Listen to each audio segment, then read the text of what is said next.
بسم اللہ الرحمن الرحیم۔ Welcome to my channel. اس چینل کو ضرور سبسکرائب کر لیں تاکہ آپ کو اس قسم کی اچھی ویڈیوز ہمیشہ ٹائم پر ملتی رہیں۔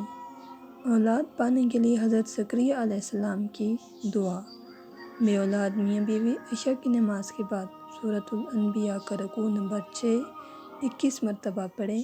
اول و آخر 11 مرتبہ درود ابراہیمی پڑھ کر حضرت زکریا علیہ السلام کی یہ دعا مانگیں۔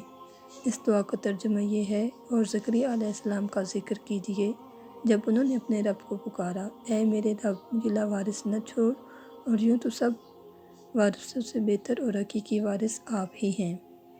اولاد پانے کے لیے بہترین وظیفہ۔ اولاد پانے کے لیے بیوی نماز عشاء کے بعد سورہ الم نشرح 70 مرتبہ، یا مصور ہو یا اللہ ہو 336 مرتبہ اور آیت الکرسی 11 مرتبہ پڑھ کر دودھ پر دم کر کے یہ دودھ خود بھی پئیں اور خاوند کو بھی پلائیں۔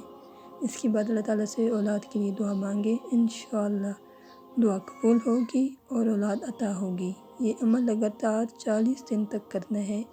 اگر ناغہ ہو جائے تو ناغہ کے دن بعد میں پورے کر لیں۔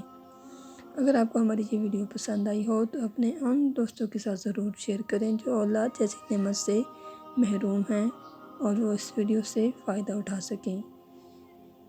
شکریہ۔